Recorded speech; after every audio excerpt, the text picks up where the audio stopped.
வணக்கம் மக்களே. இந்த வீடியோல நம்ம என்ன பார்க்க போறோம்னா, கடைசி விவசாயி திரைப்படம் பார்த்தீங்கன்னா, மக்கள் மத்தியில இந்த திரைப்படம் ஒரு நல்ல வரவேற்பு பெற்றிருக்கும்.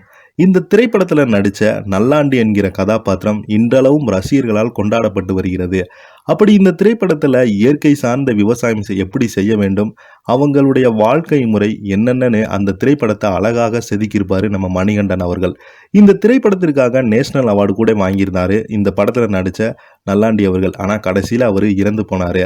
இவருடைய இறந்தாலும் இவரை கௌரவிக்கும் விதமாக இந்தியாவில் மிகப்பெரிய விருதான நேஷனல் அவார்டு கிடைச்சு இவங்களுக்கு நல்ல ஒரு வரவேற்பு கிடைத்தது. தொடர்ந்து இந்த திரைப்படத்தில் நடித்த எல்லா கதாபாத்திரமும், குறிப்பாக விஜய் சேதுடைய கதாபாத்திரம், அந்த திரைப்படத்தில் நடித்த நல்லாண்டியுடைய தங்கையாக நடித்த தாய் அவங்களுக்கும் மிகப்பெரிய ஒரு வரவேற்பு கிடைத்தது. இந்த நிலையில் அந்த திரைப்படத்தில் நடித்த தாய்க்கு நேர்ந்த சோகம் அதிர்ச்சியில் அந்த ஊர் மக்களே ரொம்பவே பயந்து போய் அவங்களுடைய மரணம் பார்த்தீங்கன்னா சோசியல் மீடியாவில் மிகப்பெரிய ஒரு அதிர்ச்சியை ஏற்படுத்தியிருக்கிறது. வாங்க என்ன தகவல்னு இந்த வீடியோவில் முழுமையாக பார்த்து தெரிஞ்சுக்கலாம். அதுக்கு முன்னாடி நம்ம சேனலை சப்ஸ்கிரைப் பண்ணாதவங்களாம் சப்ஸ்கிரைப் பண்ணிக்கோங்க. பெல் பட்டன் சிம்பல் அமைக்கி நம்ம சேனலோட நோட்டிஃபிகேஷனை எனேபிள் பண்ணிக்கோங்க. நாங்கள் போடுற வீடியோ உங்களுக்கு உடனுக்குடனே வந்து சேரும். நீண்ட இடைவெளிக்கு பிறகு விஜய் சேதுபதியின் கடைசி விவசாய படம் ரசிகர்கள் மத்தியில் ஒரு நல்ல வரவேற்பை பெற்று வந்தது. கடைசி விவசாய படத்திற்கு பல விருதுகளும் கிடைத்தது. குறிப்பாக இந்த படத்திற்கு தேசிய விருதும் கிடைத்தது. இந்திய அளவில் இந்த படம் ரசிகர்கள் மத்தியில் கவனிக்கப்பட்டது. மேலும் இந்த படத்தில் நடிகர் நல்லாண்டியின் தங்கையாக விஜய் சேதுபதிக்கு அத்தையாக நடித்திருக்கவங்க தான் காசம்மாள். காசம்மாள் பார்த்தீங்கன்னா மதுரை உசிலம்பட்டியை சேர்ந்தவங்க. இவங்க கணவர் பால்சாமி. காசம்மாள் பார்த்தீங்கன்னா தினந்தோறும் விவசாய கூலி தொழில் செய்து வருவாங்க. இவங்களுக்கு நாமக்கேடி, தனிக்கோடி என்ற 2 மகன்கள் உள்ளாங்க. காசம்மான் மூத்த மகன் தான் நாமக்கோடி.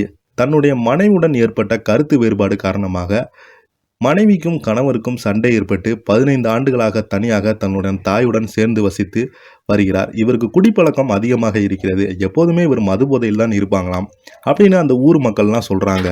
அது மட்டும் இல்லாமல் அடிக்கடி குடிக்கு அடிமையாகி பணம் கேட்டு தன்னுடைய தாய் காசம்மாவோட சண்டை போடுவாராம்.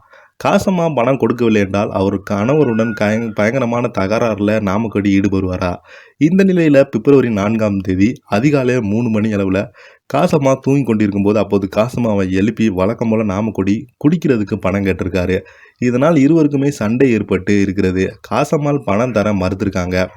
இதனால் நாமக்கடி பார்த்தீங்கன்னா அவரை கட்டையால் தாக்கியிருக்காங்க. கட்டையால் தாங்கினவனே காசம்மாளுக்கு பார்த்தீங்கன்னா தலையில் மிகப்பெரிய பலத்த காயம் ஏற்பட்டிருக்குது. காசம்மா நிலை தடுமாறி கீழே விழுந்திருக்காங்க. மேலும் காசம்மாளுடைய அலற சத்தம் கேட்டு அங்கே உள்ள அக்கம் பக்கத்தில் பார்த்தீங்கன்னா ஓடி போயிருக்காங்க. அப்போது காசம்மாள் கீழே விழுந்து மயங்கிய நிலையில் கடந்திருக்காங்க. உடனே போலீஸாருக்கு தகவல் கொடுத்தாங்க. அதோடு காசம்மா சம்பவ இடத்திலே உயிரிழந்திருக்காங்க. போலீஸார் அவர் உடலை மீட்டு பிரேத பரிசோதனைக்காக மருத்துவமனைக்கு அனுப்பி வச்சிருக்காங்க. தாயை கட்டையால் அடித்து கொன்ற நாமக்கேடியை போலீஸார் கைது செய்து விசாரித்து வராங்க.